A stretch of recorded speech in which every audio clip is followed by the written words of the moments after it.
malaikat protes sama Allah. Allah kenapa mau nyiptain manusia sama jin? Saya kan sudah ada gitu kan. Saya juga taat. Bayangin taatnya. Jin nggak punya hawa nafsu, malaikat nggak punya hawa nafsu. Bener nggak punya hawa nafsu? Kalau karena nggak ada hawa nafsunya, kalau disuruh sujud terus. Kalau disuruh nyabut nyawa terus. Nggak mungkin dia ngambil tugasnya malaikat Jibril. Nggak. Malaikat Jibril ditugasnya menyampaikan wahyu. Ya udah tuh menyampaikan wahyu terus. Sampai kapanpun dia akan terus menyampaikan wahyu, kecuali suruh berhenti. Itu tabiatnya.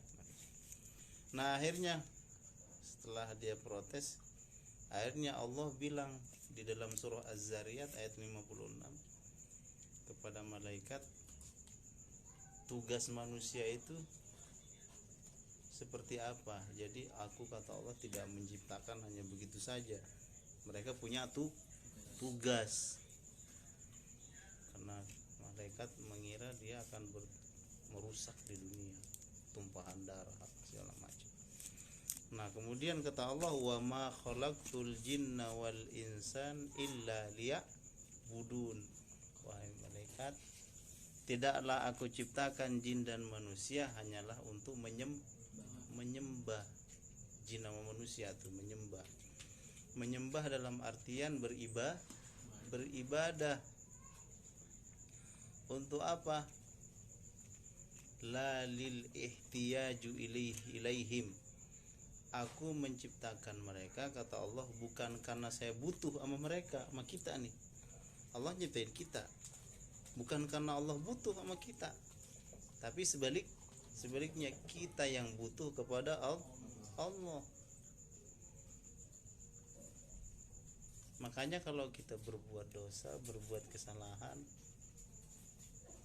itu dibiarin aja sama Allah. Kan kita sudah dibekalin akal, hati, pikiran. Itu apa istilahnya, bekal kita.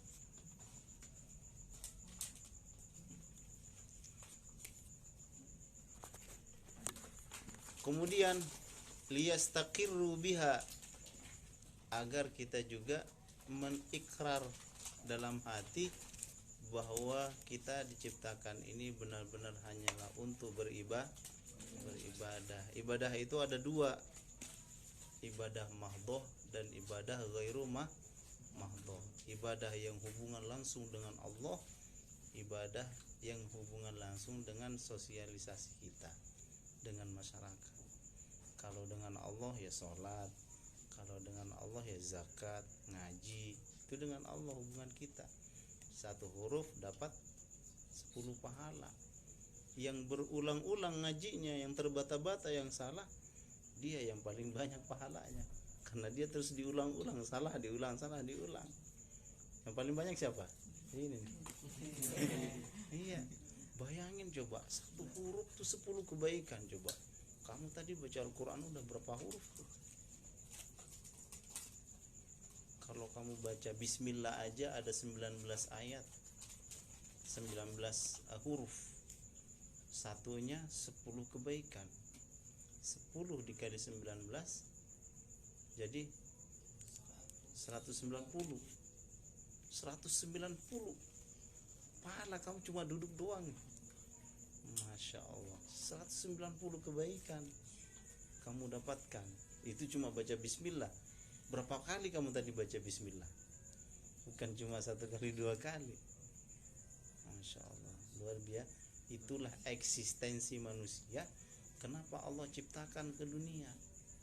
Hanyalah untuk ibadah. Bukan karena Allah butuh sama kita, enggak. Tapi kita yang butuh sama Allah. Toh walaupun nih orang yang ada di dunia ini tidak melaksanakan ibadah kepada Allah, itu sedikit pun tidak akan pernah menjatuhkan derajatnya Allah sebagai Tuhan. Karena kita nggak ada artinya bagi Allah. Yang butuh itu kita sama Allah. Karena dengan ibadah inilah Allah janjikan kita pahala surga. Maksudnya pahala itu akan menghantarkan kita ke surga. Kita sholat jamaah di masjid pahalanya 27, kita sholat sendirian di rumah dikurangi pahalanya nggak nyampe 27. Kita tadi baca Al-Quran pahalanya luar biasa, bekal kita untuk akhirat. Hormat kepada orang tua, sayang kepada ayah dan ibu, itu juga ibadah. Makan ibadah, jadi semua jadi ibadah kalau baca doa. Kalau nggak baca doa nggak jadi ibadah. Makanya itu ibadah mahdhah itu, ibadah ghairu mahdhah itu yang hubungan langsung dengan sosialnya kita harus diperhatikan, karena tatanan kehidupan ini sudah diajarkan oleh Rasulullah Sallallahu Alaihi Wasallam bagaimana ia akan jadi ibadah dengan diniatkan karena Allah. Keluar sekolah baca bismillah ibadah, keluar sekolah nggak baca bismillah nggak jadi ibadah. Karena segala perkara yang kita lakukan apapun itu bentuknya, kalau tidak diawali dengan bismillah maka dia akan mardudun. Mardud itu tertolak, tertolong. Jadi baca bismillah meskipun kamu lupa nih baca doa, nggak baca doa, tapi kamu baca bismillah, itu sudah dicatat ibadah, sudah diterima oleh Allah. Nah, jadi apapun yang kamu lakukan awalilah dengan doa meskipun baca bismillah agar semua menjadi ibadah. Nah, jadi pertama tadi apa? Pertama kita diciptakan oleh Allah, tujuannya apa? Nggak ada yang lain. Bukan tujuan kita untuk mencari harta yang banyak, tidak. Menuntut ilmu tidak, yaitu ibadah. Satu aja untuk ibadah. Ya, eksistensi kita. Jangan lupa juga terutama orang tua harus dihormati, orang tua dihormati, disayangi, dibahagiakan. Meskipun kita tidak bisa berbuat apa-apa, setidaknya kita berakhlak yang baik kepada orang tua, kepada kedua orang tua, karena dialah yang telah melahirkan kita, darah dagingnya mengalir dalam tubuh kita. Ya. Oke, baik, mungkin hanya itu dulu malam ini. Insya Allah kita lanjut minggu depan dengan Al-Quran yang sudah kamu baca tadi. Sudah dikasih nama kan? Biar tidak ketukar ya, biar ngajinya continue nanti, biar bisa ya. Oke, baik, kita tutup dengan bersama-sama membaca kafaratul majlis. Subhanakallahumma wa bihamdika asyhadu an la ilaha illa anta astaghfiruka wa atubu ilaik.